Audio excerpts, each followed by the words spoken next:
राजा अगर इस प्रकार से हो जाएंगे तो उदाहरणार्थ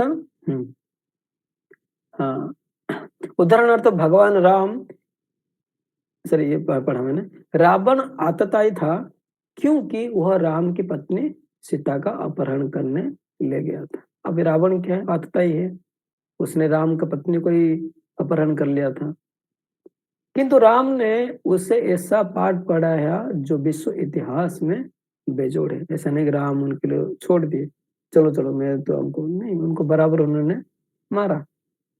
तो अर्जुन के प्रसंग में विशिष्ट प्रकार की आतताई में भेंट होती है। ये है उसके निजी पितामह है। और यहाँ पर देखिए राम और रावण, इसलिए उनको ज्यादा युद्ध करना पड़ा कि रावण एक अलग, उनका राम और रावण के साथ कोई संपर्क संबंध नहीं था। लेकिन यहाँ पर जो अर्जुन का जो केस है वो थोड़ा अलग है। अभी यहाँ पर उनकी खुद ही निज पितामह है, अपने परिवार के लोग हैं, तो इसलिए अर्जुन थोड़ा कंफ्यूज हो रहा है।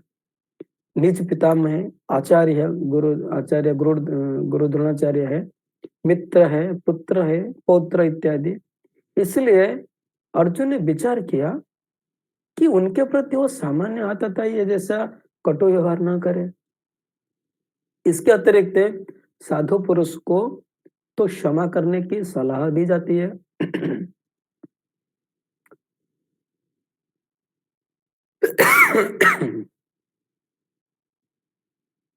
साधु पुरुषों के लिए ऐसा आदेश किसी राजनीतिक आपातकाल से अधिक महत्व रखते हैं। इसलिए अर्जुन ने विचार किया कि राजनीतिक कारणों से स्वजनों को मार कर वह अपने जीवन तथा शाश्वत मुक्ति को संकट में क्यों डाले। अर्जुन द्वारा कृष्ण को माधव तथा लक्ष्मीपति के रूप में संबोधित करना भी सार्थक है। वह लक्ष्मीपति कृष्ण को यह बताना चाह रहा था कि वह उसे ऐसा काम करने के लिए प्रेरित न करे। अब यहाँ पर श्लोक में अर्जुन एक शब्द व्यवहार कर रहे हैं कि माधव, हे माधव। माधव का मतलब होता है लक्ष्मीपति, यानी आप लक्ष्मी के पति हो। तो आप, इसमें पूरा लिखा है पूरा, जिससे अनिष्ट हो, वह लक्ष्मीपति कृष्ण को यह बताना चाह रहा था कि वो ऐसा काम करने के लिए प्रेरित न करे जिससे अनिष्ट हो। किंतु कृष्ण कभी भी किसी का अनिष्ट नहीं चाहते हैं। भक्तों का भक्तों का तो कदापि नहीं चाहते। देखिए अर्जुन के लग रहा था कि इसमें मेरा अनिष्ट होगा,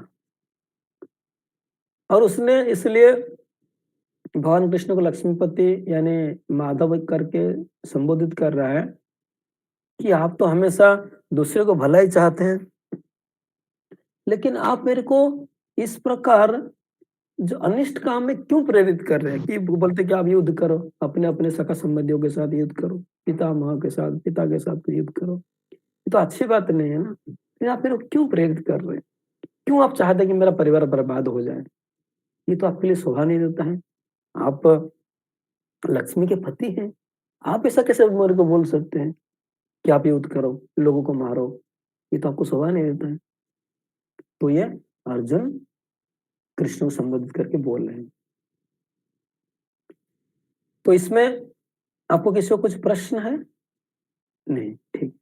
तो हम इवन आज रहेगा अभी, तो आप नोट कर रखिए, जब एक साथ फिरने तो हम डिस्कस करेंगे। तो आपको किसी अगर कोई प्रश्न है इसके ऊपर तो बेस्ट है कि लास्ट में डिस्कस करेंगे, तो इसके बारे में अच्छा रहेगा। नहीं तो किसी को और बहुत ये पूछने का इच्छा है तो हाथ भी खड़ा कर सकते हैं, पूछ सकते हैं। ओके। नेक्स्ट श्लोक में 37 और 38 दोनों एक साथ हैं श्लोक हैं, आप इसको देख सकते हैं। यद्यपेत न पश्यति लोभापह चेतसा कुलक्षय कृतं दोषं मित्रद्रोहे च पातकम् कथं न ज्ञेयमस्माभिः। एक मिनट, ठीक। कथम न ज्ञेयम् अस्माभिः पापदस् पापादस्मस्मिन् विनिर्तुं कुलक्षय कृतं दोषं प्रपश्यद् जनार्दन। इसका अर्थ है हे जनार्दन, यद्यपि लोभ से अभिभूत चित्त वाले ये लोग अपने परिवार को मारने या अपने मित्रों से द्रोह करने में कोई दोष नहीं देखते, किंतु हम लोग जो परिवार के विनिष्ट करने में अपराध देख सकते हैं, ऐसे पाप कर्मों में क्यों प्रवृत्त हो। यहाँ पर बोलते हैं कि हे जनार्दन, हे कृष्ण, हरे कृष्णा, जिनका स्पीकर अनम्यूट में है कृपया म्यूट करवा दीजिए, ये तो मुझे आवाज आ रहे हैं। हाँ, ठीक। तो अर्जुन बोलते कि हे कृष्ण, आप देख रहे हैं यद्यपि लोभ से ये जो कौरव लोग हैं वो लोभ से अभिभूत चित्त वाले लोग अपने परिवार को मारने या अपने मित्रों से द्रोह करने का कोई दोष नहीं देखते। उनको लगता है कि हमको मार सकते हैं, उनको मारने दीजिए, उनको करने दीजिए, लेकिन हम लोग जो परिवार के विनिष्ट करने में अपराध देख सकते हैं, हमको लगता है कि दूसरे का परिवार को नष्ट नहीं करना है, खराब विनिष्ट नहीं करना है, तो इसलिए हम लोग इसमें दोष देख रहे हैं। तो ऐसा वाले को तो हमको तो पाप लग गया ना, उनको हो सकता है उन्होंने देख नहीं रहे, उनको पाप नहीं लग गया, नहीं लगा, अलग बात है। लेकिन मुझे ऐसा लग रहा है, अर्जुन बोल रहा है कि मुझे ऐसा लग रहा है कि इनको मारने से मुझे पाप लगेगा, तो इसे पाप कर्मों में मुझे प्रवृत्त मत कीजिएगा, ये अर्जुन बोल रहे कृष्ण को। तो इस श्लोक के ऊपर प्रभुपाद तात्पर्य बताते हैं कि क्षत्रिय से यह आशा नहीं की जाती कि वह अपने विपक्ष दल द्वारा युद्ध करने या जुआ खेलने का आमंत्रण दिए जाने पर मना करे। एक क्षत्रिय का रूल है कि कोई दूसरा क्षत्रिय, एक क्षत्रिय दूसरे क्षत्रिय को अगर युद्ध के लिए आह्वान करता है या जुआ खेलने के लिए आह्वान करते हैं, कभी भी उसको मना नहीं करना चाहिए, कभी भी नहीं मना करना चाहिए, किसी भी हालत में हो उसको आना ही है, ये क्षत्रिय धर्म है शास्त्रों के हिसाब से। तो ऐसे ही अनिवार्यता में अर्जुन लड़ने से नकार नहीं सकता, क्योंकि उसको दुर्योधन के दल ने लड़कारा था। अभी युद्ध के लिए कौन लड़कारा है? दुर्योधन के लोगों ने, कौरव लोगों ने। इन लोगों ने तो अपने तरफ से कभी युद्ध के लिए ये लड़कारा नहीं था।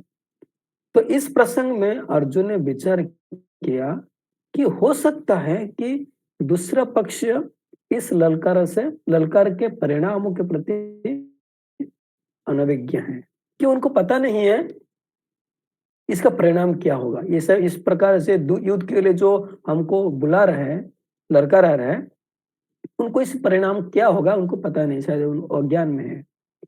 किंतु अर्जुन को तो दुष्परिणाम दिखाई पड़ रहे थे।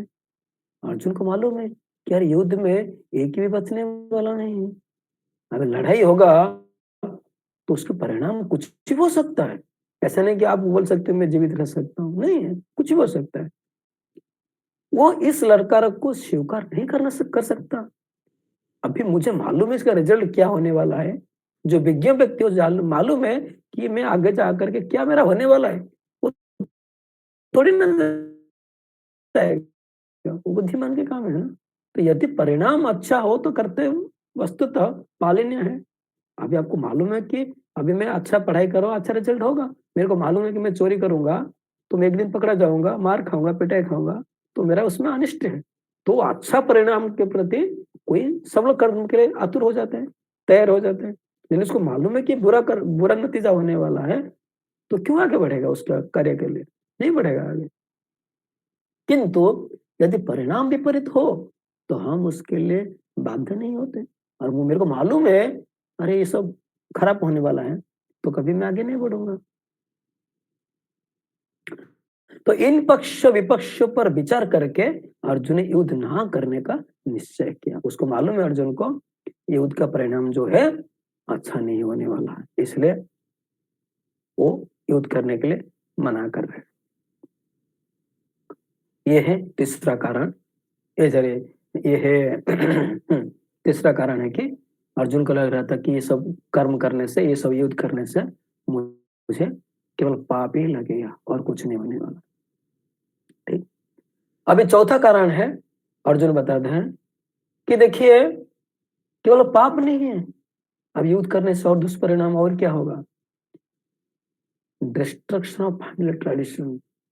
हमारा जो परिवार के जो कुल परंपरा है वो खत्म हो जाएगी। वो कैसे खत्म होगा, इस श्लोक में बताते हैं। ये श्लोक है 39 से 43 तक ये डिस्कस हो रहा है कि किस तरह से हम युद्ध करने से हमारा जो कुल है, हमारा क्षत्रिय कुल है, किस प्रकार से वो नष्ट हो जाएगा। 30 श्लोक क्रमांक 39। कुलक्षे प्रणश्यन्ति कुलधर्मः सनातनः धर्मे नष्टे कुलं कृष्णम् अधर्मो अभिवायुक्त। बोलते हैं कि कुलक्षे प्रणश्यन्ति, जब कुल का नाश होने पर क्या है, विनिष्ट हो जाता है। क्या विनिष्ट हो जाता है, पारिवारिक परंपरा नष्ट हो जाती है। जो शाश्वत काल से जो चलते आ रहे परंपरा है, जो धर्म है, जो कुल धर्म है, वो इससे नष्ट हो जाएगा। और उससे क्या होगा, धर्म नष्ट होने से क्या होगा, धर्म नष्ट होने पर कुल को संपूर्ण अधर्म बढ़ जाएगा। अभी धर्म जब नष्ट हो जाएगा क्या होगा, पूर्ण तरफ से अधर्म बढ़ जाएगी। तो अनुवाद में प्रभुपाद लिखते हैं कुल का इस बहुत इंपॉर्टेंट श्लोक का है, जिसको याद करना है कर सकते हैं। बहुत इंपॉर्टेंट, ये भक्ति शास्त्र में बार बार ये क्वेश्चन आता है। कुल का नाश होने पर सनातन कुल परंपरा नष्ट हो जाती है और इस तरह शेष कुल भी अधर्म में प्रवृत्त हो जाता है। जब कुल नाश हो जाता है यानी परिवार खत्म होती है तो कुल का जो परंपरा है वो खत्म नष्ट हो जाती है। जब जब कुल का परंपरा खत्म हो जाएगी तो क्या होगा, अधर्म बढ़ेगा। तो इस श्लोक में प्रभुपाद तात्पर्य में लिखते हैं कि वर्णाश्रम व्यवस्था में धार्मिक परंपराओं के अनेक नियम हैं। जो हमारा सनातन धर्म का जो वर्णाश्रम सिस्टम है, वर्ण और आश्रम, वर्ण मतलब कि ब्राह्मण क्षत्रिय वैश्य शूद्र, और आश्रम के हिसाब से ब्रह्मचारी गृहस्थ वानप्रस्थ संन्यास, ये जो वर्णाश्रम सिस्टम है, ये वर्णाश्रम सिस्टम किस लिए बनाया गया, इसलिए ताकि धर्म की रक्षा हो पाएगा। लोग धर्म के रास्ते पर चलेंगे, लोग अधर्म नहीं करेंगे। तो इसलिए ये आश्रम वर्णाश्रम सिस्टम बना गया। कोई भी चीजों में सिस्टम बना जाता है तो सिस्टम का पर्पस रहता है कि उसी को अच्छी तरह से लॉन्ग टर्म तक, जनरेशन बाय जनरेशन तक वो चलते आ रहे हैं। इसको परंपरा कहते हैं या सिस्टम कहते हैं। एक आपने कुछ सिस्टम सेट कर दिया तो सब लोग उसको फॉलो करेंगे, ऐसा है। तो ये जो हमको जो सिस्टम सनातन धर्म में जो सिस्टम बनाया गया कि वर्णाश्रम सिस्टम, उसमें डिवीजन किया गया कि किसको क्या क्या कर्म करना है, तो वो करते रहेंगे तो कोई अधर्म नहीं होगा।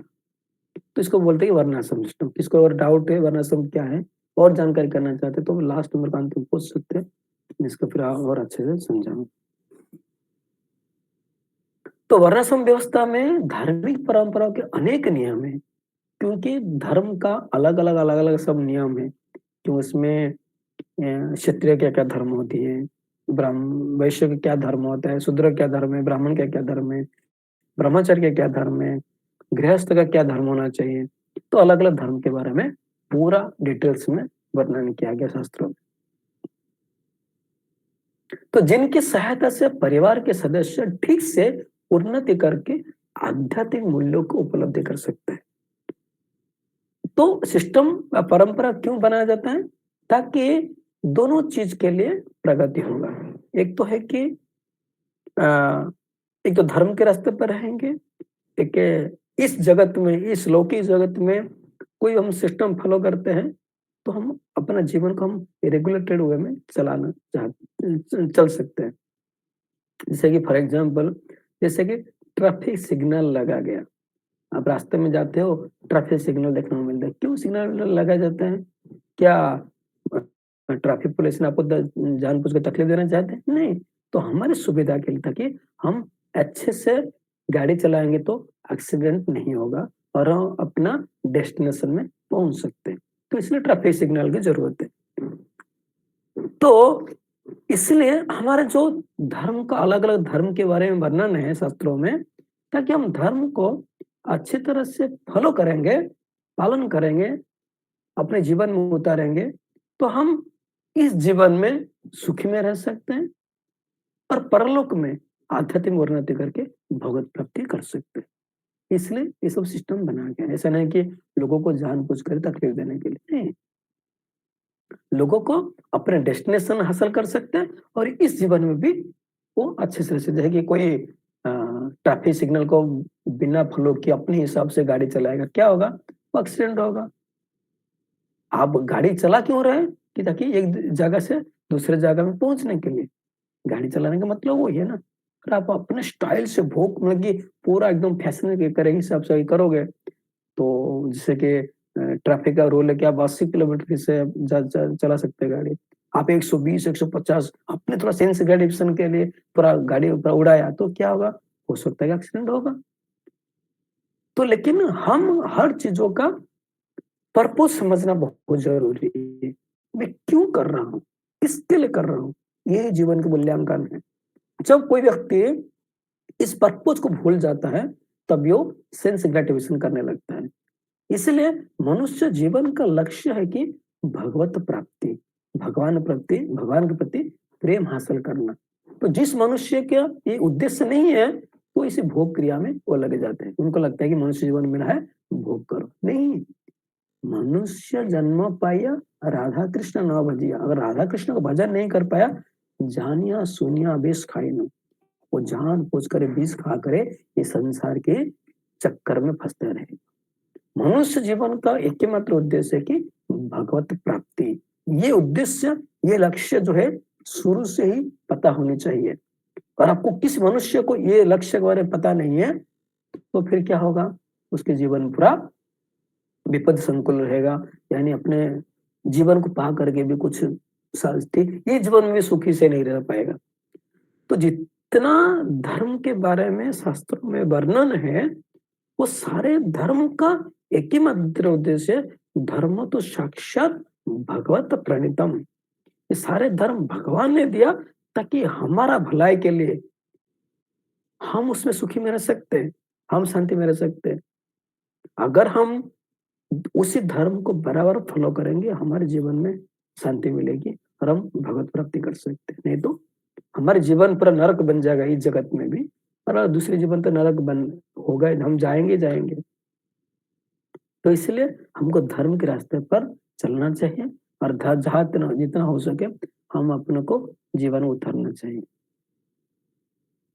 किंतु इन वयोवृद्धों की मृत्यु के पश्चात संस्कार संबंधी पारिवारिक परंपराएं रुक जाती है और परिवार के जो तरुण सदस्य बचे रहते हैं, वे अधर्मय व्यसनों में प्रवृत्त होने से मुक्ति लाभ से वंचित रह सकते हैं। देखिए, बहुत स्टेटमेंट है। प्रभुपाद लिखते हैं कि घर में अगर कोई बुजुर्ग लोग नहीं रहेंगे, एल्डरली पर्सन नहीं रहेंगे, तो आजकल के जो नौजवान हैं, वो तो उनको हर चीज़ों में कोई मैच्योरिटी नहीं, अंडरस्टैंडिंग नहीं है, तो सेंसेशन में जो उनको अच्छा लगेगा वही करेंगे।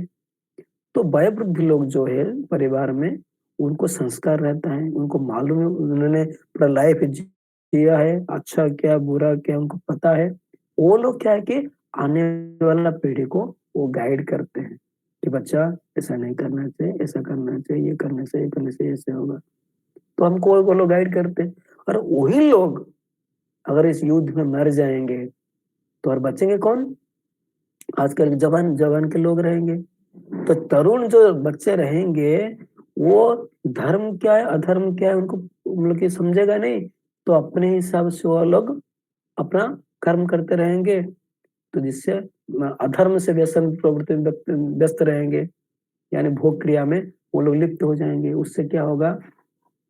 उससे परिवार का कोई भी सदस्य मुक्ति प्राप्त नहीं कर पाएगा, क्योंकि परिवार के सारे व्यक्ति अगर अधर्म के रास्ते पर चलेंगे तो परिवार के व्यक्ति मुक्ति के द्वार तक नहीं पहुंच सकते, सब लोग नरकगामी होंगे।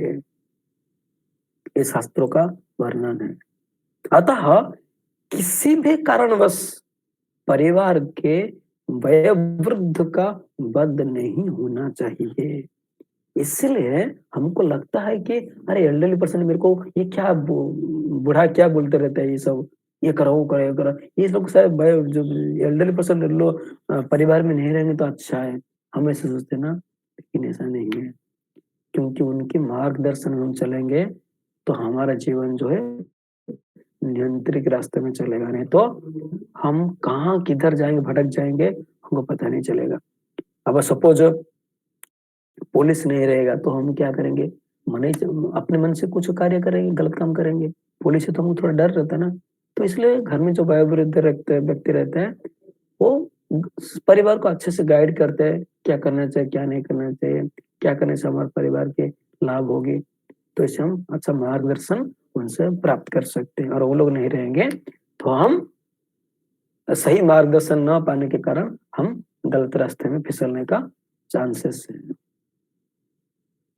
तो 40 नंबर श्लोक में फिर बोलते हैं, अधर्मा अभिभवता कृष्ण प्रदुष्यन्ति कुलस्त्रियः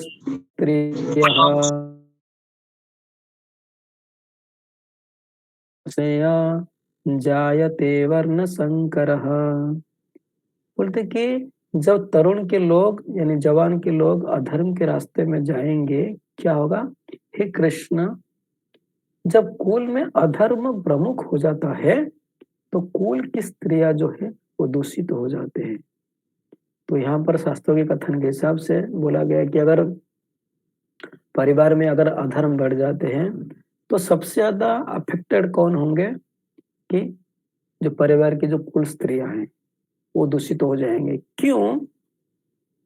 अभी कोई एल्डरली पर्सन नहीं है परिवार में गाइड करने के लिए, तो स्त्रियां के जो मन की जो स्वभाव होती है, चंचल रहते हैं, वो ज्यादा गलत रास्ते में जा सकते हैं।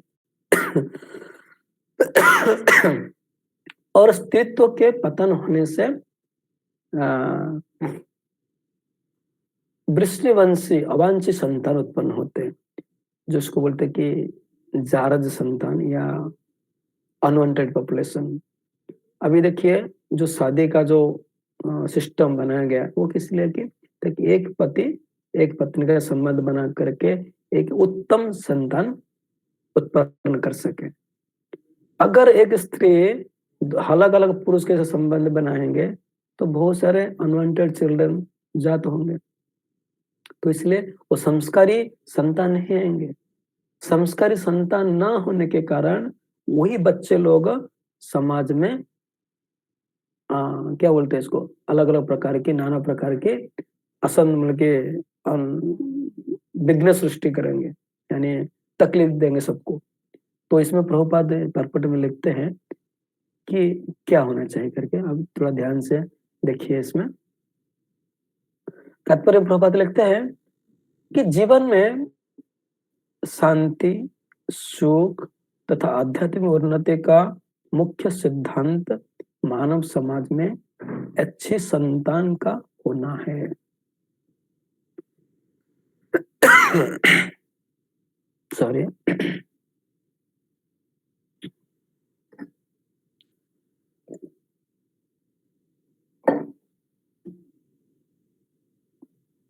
बोलते हैं कि जीवन में और घर में संतान अच्छा हो, अपने बच्चे लोग अगर अच्छा संस्कारी है, तो जीवन में सुख शांति या आध्यात्मिक उन्नति हो सकता है।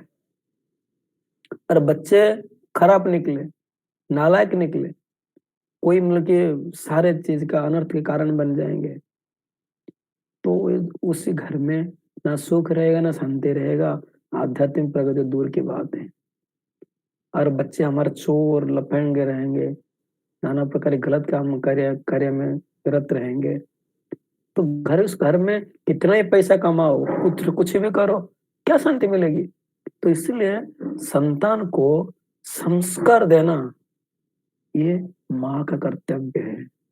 तो माँ का पहला भूमिका परिवार में बच्चे को अच्छे संस्कार देना। अगर माँ उसको संस्कार क्या पता नहीं है, वो बच्चों को क्या सिखाएगा? तो माँ कहाँ से सीखता है? परिवार की वयोवृद्ध व्यक्ति से सीखते हैं। तो वर्णाश्रम धर्म के नियम इस प्रकार बनाए गए थे कि राज्य तथा जाति का आध्यात्मिक उन्नति के लिए समाज में अच्छी संतान उत्पन्न हो। क्योंकि हमारा जो वर्णाश्रम सिस्टम बनाया गया, उसका मूल उद्देश्य क्या है कि परिवार में अच्छी संतान आएंगे, इसलिए विवाह जब करते हैं, विवाह करने से अच्छी संतान आते हैं। और आप इससे विवाह से पहले अलग अलग शारीरिक संबंध रखेंगे, तो कैसे अच्छा संतान आ सकता है? तो नहीं होगा ना। तो इसलिए अच्छी संतान प्राप्त करके आप परिवार का भलाई कर सकते हैं, जाति का भलाई कर सकते हैं, समाज का भलाई कर सकते हैं, देश की भी भलाई हो सकता है।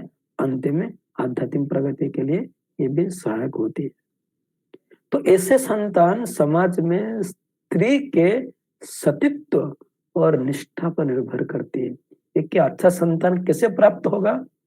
अगर स्त्री सतीत्व रहेगा, एक पतिव्रता रहेंगे, सत्य रहेगा और निष्ठा रहेंगे, तब एक अच्छी संतान का उम्मीद किया जा सकता है, अन्यथा संभव नहीं है।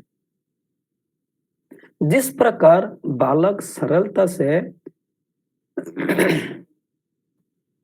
कुमार्गामी बन जाते हैं, उसी प्रकार स्त्रियां भी पतोन्मुखी होती हैं। अतः बालकों तथा स्त्रियों दोनों को ही समाज के वयोवृद्धों की संरक्षण आवश्यकता है। जो शास्त्रों में वर्णन है कि हमेशा एक बच्चा को और स्त्रियों को प्रोटेक्शन की जरूरत है। तो इसलिए बोला जाता है शास्त्रों के हिसाब से, एक लड़की जो है जब तक उसकी विवाह नहीं हुई है, तब तक वो पिता के संरक्षण में रहना चाहिए। और विवाह के बाद पति के संरक्षण में रहनी चाहिए। और बड़ा होने के बाद और पति चले जाते हैं, तो फिर वो अपने बच्चों की संरक्षण में रहना चाहिए। तो हमेशा एक स्त्री को प्रोटेक्शन की जरूरत है।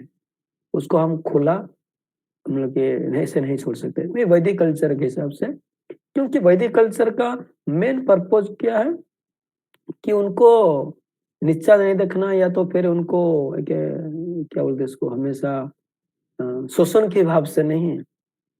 इसलिए रखा जाता है क्योंकि वो मूल्यवान कीमती चीज है। जैसे कि हम अभी जो हमारा घर की जो मूल्यवान चीज होती है, हम इसको ओपनली खुला नहीं छोड़ सकते, इसको हम अच्छे संभाल के रखते हैं। जैसे कि फॉर एग्जाम्पल हमारे घर में कोई हीरा है या सोना है, वो तो उसको हम ऐसे रास्ते में से बाकी सामान के हम फेंकते नहीं, उसको हम संभाल के ट्रेजरी में बंद कर रखते हैं, क्योंकि वो मूल्यवान चीज है, कीमती चीज है।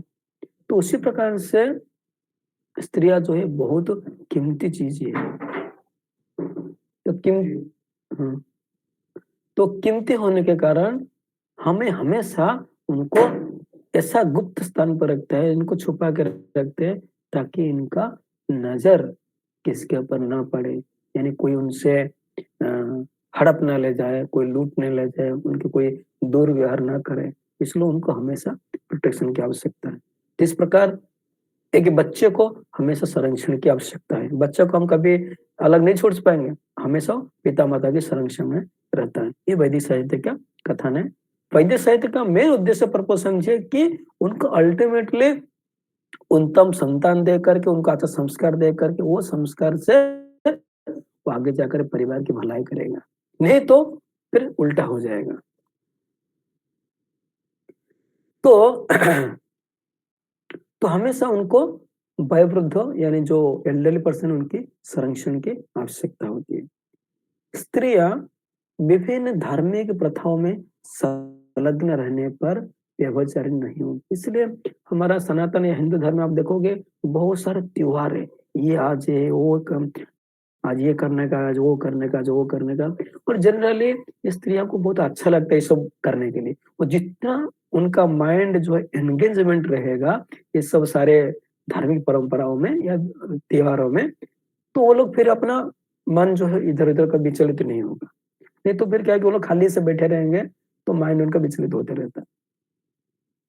तो चाणक्य पंडित के अनुसार सामान्यतः स्त्रियां अधिक बुद्धिमान नहीं होते हैं, को अधिक बुद्धिमान इन द सेंस है कि भौतिक स्तर की बात नहीं है, आध्यात्मिक चीजों के लिए, आध्यात्मिक प्रगति के लिए उनको इतना कि नहीं है कि अरे हमको भगवत धाम जाना है, हम यहाँ पर आए हैं, अलग अलग चीजों में फंसे हुए, उनको ये सब ऐसे कुछ लेना देना, उनको थोड़ा सा मतलब कि खाना पीना मौज मस्ती करना, अपना शरीर को सजाना, उसमें ही अपना टाइम अपना गवाते हैं, अपना धर्म शास्त्र के अपना शरीर नियम आत्मा है, हमको ये सब उनको इतना वो इतना क्या बोलते हैं इसको इनक्विजिटिव नहीं रहते उसको जानने के लिए, जनरल थोड़ा सा ये सब चीजों के लिए थोड़ा कम स्पृहा रखते हैं, ज्यादा करके मौज मजलिस भोग विलास के प्रति ज्यादा उनका इच्छा रहती है,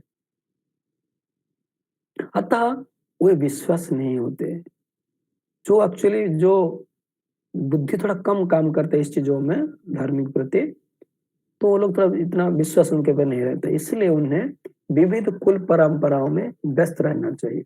अलग अलग जो कुल का जो परंपरा है, रीति रिवाज है, उसमें जितना बिजी रहेंगे उनका माइंड उसमें आनंद आएगा और उनको अच्छा एंगेजमेंट मिलेगा, और कभी गलत चीजों के बारे में सोच नहीं सकते। और इस तरह उनके सतीत्व तथा अनुरक्ति से ऐसी संतान जन्मेगी जो वर्णाश्रम धर्म में भाग लेने के योग्य होंगे। अभी देखिए कोई अगर माँ अगर अपना बहुत सतीत्व है, इसको बहुत संस्कारी है, देखेंगे उसका संतान जो है बहुत अच्छा आएंगे, वो अच्छा आएंगे तो वो उनके परिवार में भी उनको शांति मिलेगी। तो ऐसा वर्णाश्रम धर्म के विनाश से यह स्वाभाविक है कि स्त्रियां स्वतः स्वतंत्रता पूर्वक पुरुष से मिल सकेंगे और व्यभिचार को प्रश्रय मिलेगा, जिससे अवांछित संतान उत्पन्न होंगे।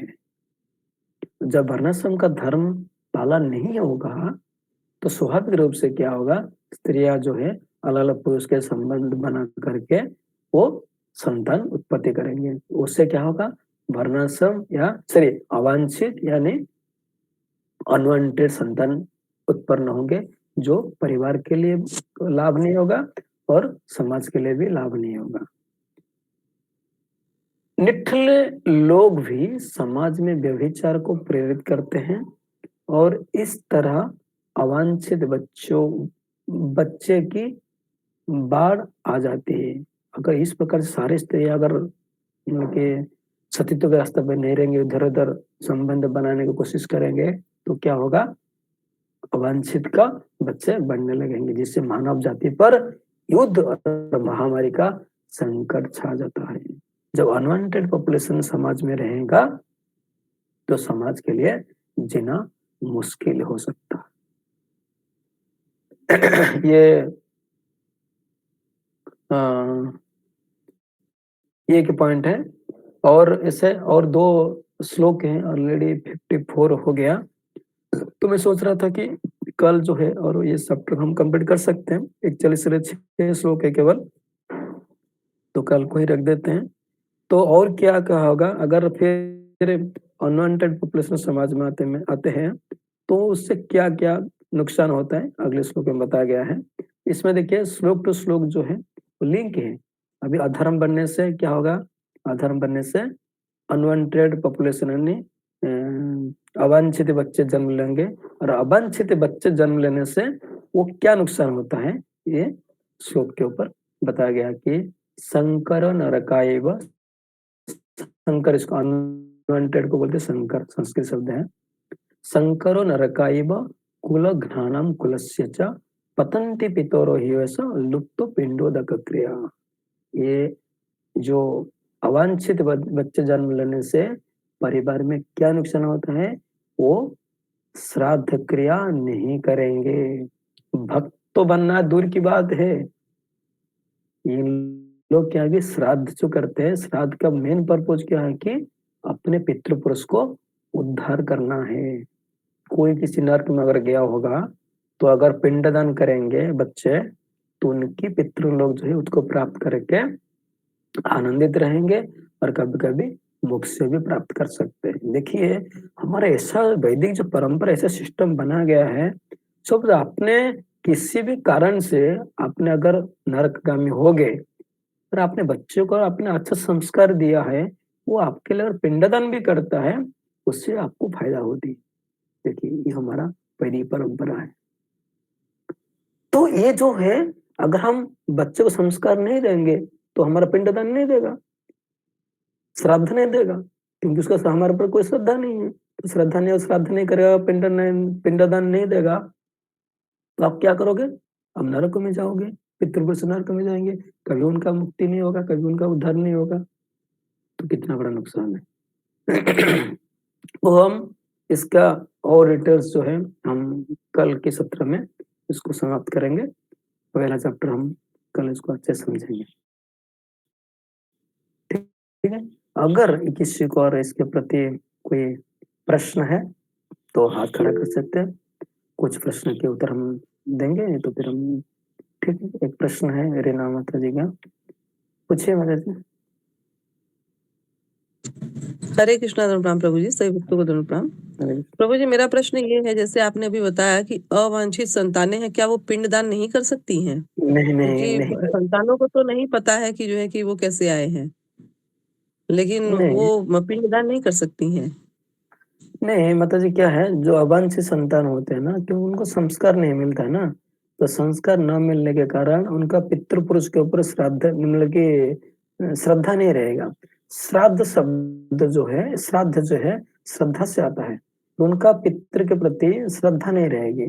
तो ऐसे खाली मतलब कि पिंडदान का मतलब ये नहीं कि वो खाली चल में पानी दे दिया हो गया, वो भी होता है, लेकिन अल्टीमेटली वो श्राद्ध का मतलब श्रद्धा होनी चाहिए अपने पितृपुरुष के प्रति, कि एक्चुअली श्रद्धा मतलब क्या होता है, कि श्रद्धा मतलब कि कृतज्ञता के भाव आने चाहिए कि मेरा पिता माता ने मेरे लिए बहुत कुछ किया है, उन्होंने मेरे को शरीर प्रदान किया, इतना शिक्षा दिया, सब कुछ किया, मैं उनके लिए कुछ नहीं दिया, ये मेरा है ग्रेटफुलनेस है, ये मेरा उनके प्रति कृतज्ञ है। तो उनको मैं कुछ कृतज्ञता से, जैसे कि कोई हमको कुछ मदद करता है तो हमको क्या बोलते हैं, थैंक्स बोलते हैं, धन्यवाद देते हैं, यानी उनका, उनको हम अप्रिशिएट करते हैं। आप आपने हमारे लिए जो भी कुछ किया है इसके लिए हम आपके लिए ऋणी हूँ। तो ये होता है कृतज्ञता। एक्चुअली वो हार्ट से आना चाहिए, यानी हृदय से आना चाहिए। आजकल के बच्चे लोग कोई अपने पिता माता प्रति कोई मतलब श्रद्धा नहीं है उनको, तो उल्टा तो वो भी प्रश्न करने लगे, आपने अगर हमको पाल नहीं सकते क्यों जन्म दिया हमको, ये उल्टा प्रश्न लोग कर रहे हैं आजकल। लेकिन ये बच्चों के संस्कार जो बच्चे रहेंगे उसको समझेंगे, अरे पिता माता इस हमको इस जगत में लाए, मतलब कि हमारा उनके प्रति कोई कर्तव्य है, उनके प्रति कुछ सेवा है। आजकल वो बच्चे लोग नहीं कर पाते, तो इसलिए आजकल कोई पिंडदान नहीं करते, जिसकी वजह से पितृपुरुष लोग को उद्धार नहीं होता है, कभी भी नरकगामी होते हैं। तो अनवांटेड पॉपुलेशन जो है, कभी भी आप देखोगे जो ज्यादा संतान रहता है, यानी जो अवांछित संतान रहते हैं, वो अपने पिता माता के प्रति कभी भी ग्रेटफुल नहीं रहेंगे, क्योंकि अवांछित तो मतलब क्या है, वो पिता एक रहेगा और माता अलग रहेंगे, सॉरी पिता वही नहीं रहेगा और कोई पिता रहेगा, तो उसको पता नहीं रहेगा मेरा पिता कौन है करके। तो पिता के प्रति कैसे ग्रेटफुल होगा? वो तो हमेशा अपने माँ को गाली देते रहेगा, तुमने मेरे को क्यों ये किया करके। तो इसलिए हमें हमेशा बच्चे को संस्कार देना बहुत जरूरी है। संस्कार से वो श्रद्धा आती है। ठीक माता जी, समझे आपको कुछ? जी, जी, धन्यवाद प्रभु जी। हरे कृष्णा प्रणाम। ओके, ज्योति मल्ली माता जी। हरे कृष्णा प्रभु जी, दंडवत प्रणाम। जी प्रभु जी, मेरा भी इससे रिलेटेड ही क्वेश्चन है